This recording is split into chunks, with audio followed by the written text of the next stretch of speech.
Why most people never get elite waves? Let's be honest, most people who try to get 360 waves never reach their full potential. Not because they don't brush, not because they don't want it bad enough, but because they're missing the details nobody talks about. Today, I'm giving you 10 life-changing 360 wave tips that most people never learn.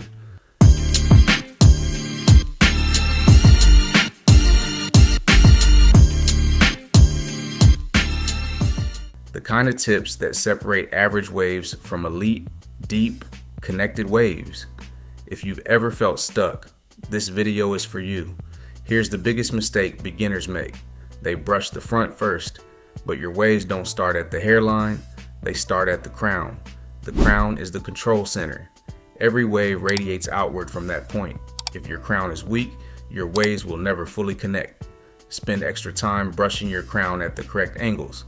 It's boring, but it's the difference between ripples and real waves. A lot of people think more pressure equals faster progress. That's false. Waves come from consistent direction, not force. Brushing too hard irritates your scalp, causes breakage, and actually slows progress. Focus on slow, controlled strokes. Let repetition train the hair, not aggression. Fresh cuts feel good, but cutting too low or too often resets wave progress. Every time you cut below your wave forming length, you erase days or weeks of work. If you want deeper waves, you must allow your hair enough length to bend and lay. Patience beats freshness. You brush all day, then undo everything at night. Cotton pillowcases absorb moisture and create friction. That friction breaks wave patterns while you sleep. Switch to a silk or satin surface and always protect your hair. Nighttime is where wave progress is either locked in or destroyed. Let's clear this up. No product creates waves. Grease, pomade, oils, they don't give you waves. They support the process. Brushing creates waves. Direction creates waves. Time creates waves. Use products to moisturize and seal, not to replace discipline. Anyone telling you otherwise is selling shortcuts that don't work. Here's a hard truth. People obsess over their hairline and ignore their pattern. A sharp lineup won't save weak waves. In fact, aggressive lineups can break your wave flow and expose thinning over time.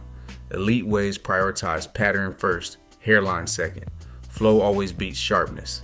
People love blaming genetics when their waves don't pop, but most wave failures come from inconsistent routines, not bad hair.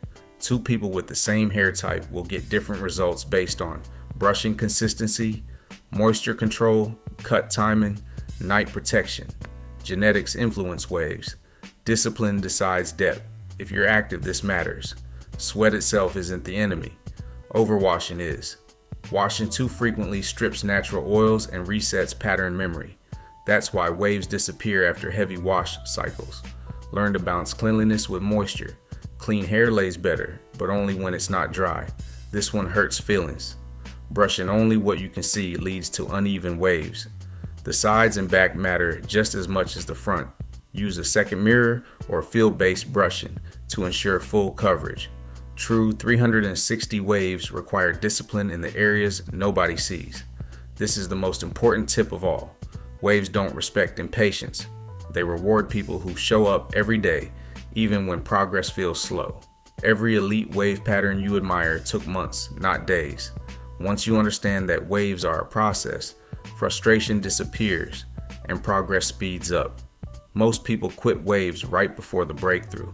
They change routines too often. They chase shortcuts. They compare their progress to others. But waves aren't about comparison. They're about commitment. If these tips help you see waves differently, like this video, so others can stop making the same mistake. Subscribe for real wave education. No shortcuts, no myths. Comment below which tip surprised you the most. And if you know someone struggling with waves, share this video. Because waves don't come from secrets, they come from consistency.